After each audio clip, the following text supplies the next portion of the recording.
بسم اللہ الرحمن الرحیم۔ دنیا میں سب سے قریبی رشتہ ماں باپ، بہن بھائیوں، بیوی شوہر کا ہوتا ہے۔ یہ وہ رشتے ہیں جو انسان کی خوشی غمی میں شامل ہو کر اپنے بھائی بہن، بیٹے بیٹی کا ساتھ دینے میں ہر ممکن کوشش کرتے ہیں۔ یہ وہ رشتے ہیں جن کے بغیر انسان کا اس دنیا میں زندگی گزارنا بہت ہی مشکل ہے۔ کبھی کبھار ہمارے ذہن میں یہ سوال آتا ہے کہ کیا جنت میں ہمیں ہمارے رشتہ دار اور ماں باپ مل سکیں گے؟ ہم اگر دنیا میں نیک اعمال کر کے جنت حاصل کر لیں تو کیا جنت میں ہماری یہ خواہش بھی پوری ہوگی کہ ہم اپنی ماں یا بیوی یا کسی بھی اپنے چاہنے والے کے ساتھ رہ سکیں؟ حدیث میں ہے کہ جب کسی انسان کی روح قبض کی جاتی ہے تو اس کی روح کو علیین یا سجین میں بھیجا جاتا ہے۔ علیین نیک روحوں کا مقام ہے، وہاں تمام روحیں اس روح سے ملاقات کرتی ہیں۔ جس بندے کی روح کو بھی علیین بھیجا جاتا ہے تو اس کی روح سے ملنے کے لیے تمام رشتہ داروں کی روحیں اس روح کے پاس آتی ہیں، جیسے وہ کئی صدیوں سے کوئی بچھڑا انسان ہو۔ اللہ پاک فرماتا ہے، اے میرے بندو، آج تم پر نہ کوئی خوف طاری ہوگا، نہ تم غمگین ہوگے۔ میرے وہ بندے جو ہماری آیتوں پر ایمان لائے تھے، تم بھی اور تمہاری بیویاں بھی خوشی سے چمکتے چہروں کے ساتھ جنت میں داخل ہو جاؤ۔ ان کے آگے سونے کے پیالے اور گلاس گردش میں لائے جائیں گے، اور جنت میں ہر وہ چیز ہوگی جس کی ان کے دلوں میں خواہش ہوگی اور جس سے آنکھوں کو لذت حاصل ہوگی۔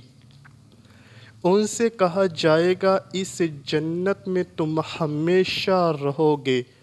ان آیات سے ظاہر ہوتا ہے کہ جو مرد حضرات جنتی ہوں گے، ان کی بیویاں بھی ان کے ساتھ ہی جنت میں داخل کی جائیں گی۔ ان کے لیے شرط یہ ہے کہ ان کی بیویاں بھی نیکوکار اور پرہیزگار ہوں۔ حضرت ابو ہریرہ رضی اللہ تعالیٰ عنہ سے روایت ہے کہ رسول اکرم صلی اللہ علیہ وآلہ وسلم نے ارشاد فرمایا، جس وقت کوئی مومن بندہ مرنے کے قریب ہوتا ہے تو رحمت کے فرشتے سفید ریشمی کپڑا لے کر آتے ہیں اور روح سے کہتے ہیں، نکل جاؤ، تو اللہ سے رضامند ہے اور اللہ تجھ سے رضامند ہے۔ اللہ کی رحمت کی جانب اور اس کے رزق کی جانب اور اپنے پروردگار کی جانب جو کہ غضبناک نہیں ہے۔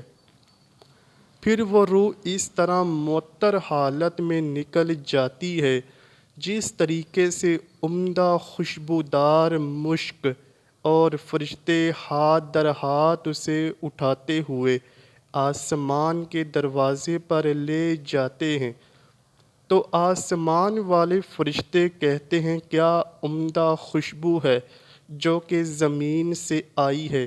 پھر اس کو اہل ایمان کی ارواح کے پاس لاتے ہیں تو وہ ارواح خوش ہوتی ہیں، اس سے زیادہ کہ جو تم کسی کو بچھڑے ہوئے شخص کی آمد سے ہوتی ہے۔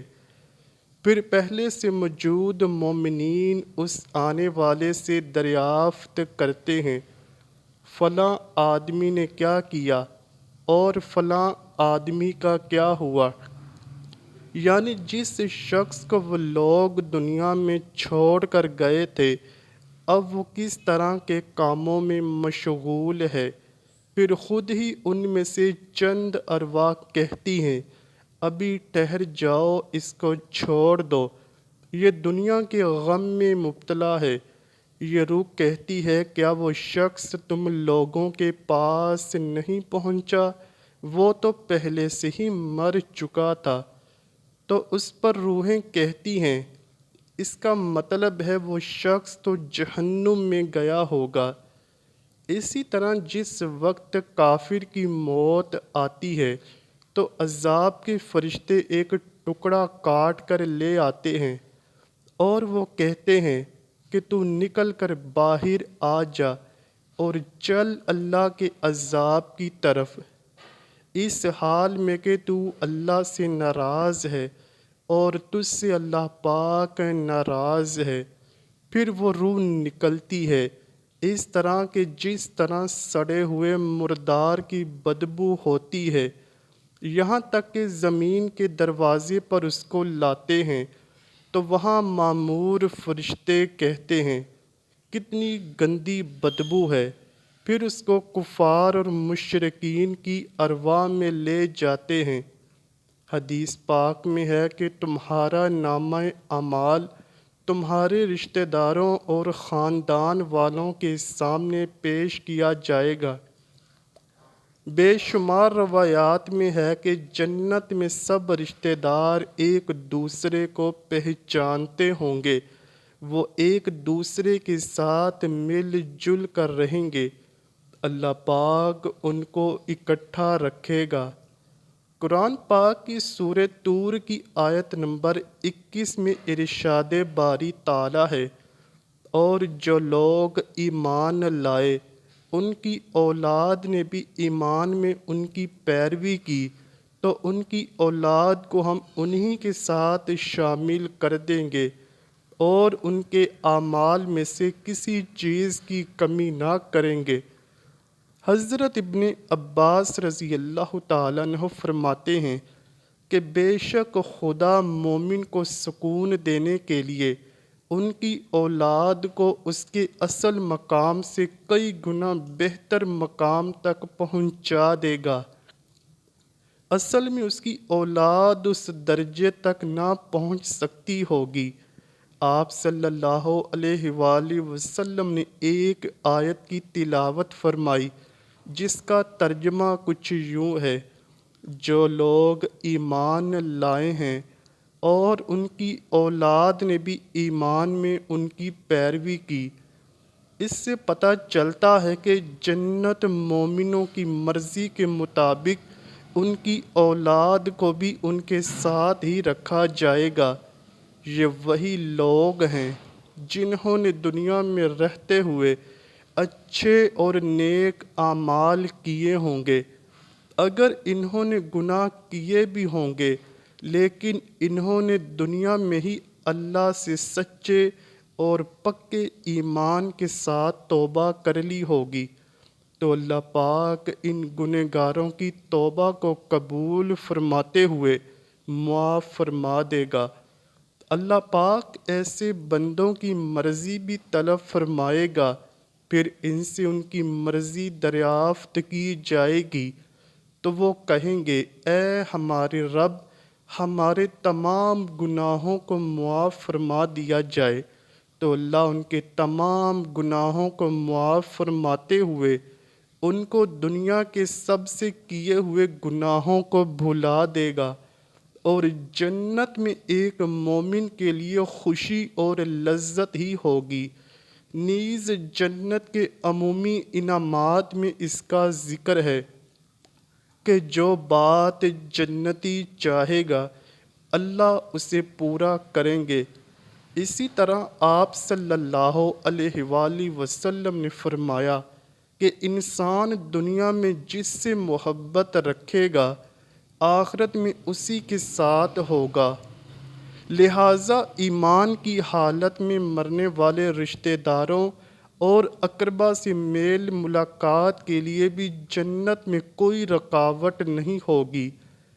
قرآن کریم کی سورہ بقرہ کی آیت نمبر 25 میں اللہ پاک یوں ارشاد فرماتا ہے، اور جو لوگ ایمان لائے اور نیک عمل کرتے رہے ان کو خوشخبری دو کہ ان کے لیے جنت کے باغ ہیں جن کے نیچے نہریں بہہ رہی ہیں، جب انہیں ان میں سے کسی قسم کا میوہ کھانے کو دیا جائے گا تو وہ کہیں گے یہ تو وہی ہے جو ہم کو پہلے بتایا گیا تھا، اور انہیں ایک دوسرے کے ہم شکل میوے دیے جائیں گے، اور وہاں ان کے لیے پاک بیویاں ہوں گی اور وہ بہشتوں میں ہمیشہ رہیں گے۔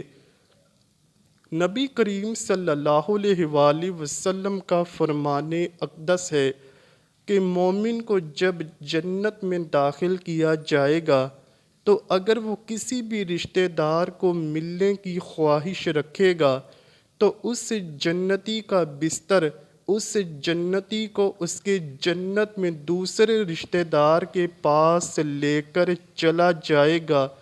وہ دونوں جنتی رشتہ دار ایک دوسرے سے باتوں میں اس قدر مشغول ہو جائیں گے کہ وہ ایک دوسرے کو یہ باتیں کہیں گے کہ ہم نے اللہ سے سچے دل سے توبہ کی تھی اور اللہ نے ہماری فلاں دن اور فلاں مقام پر بخشش فرمائی تھی۔ اللہ پاک سے دعا ہے کہ وہ ہمیں نیک اعمال کرنے، برائیوں سے دور رہنے کی توفیق عطا فرمائے، اور ہمیں ہمارے والدین، بہن بھائیوں کو جنت الفردوس میں اعلیٰ مقام عطا فرمائے، آمین یا رب العالمین۔ امید کرتا ہوں کہ آپ کو ویڈیو ضرور پسند آئی ہوگی۔ اگر ویڈیو پسند آئی ہے تو ویڈیو کو لائک کیجئے، شیئر کیجئے اور چینل کو لازمی سبسکرائب کیجئے۔ کمنٹ سیکشن میں اپنی رائے کا اظہار بھی ضرور کیجئے گا۔ ملتے ہیں اگلی ویڈیو میں، تب تک کے لیے اللہ حافظ۔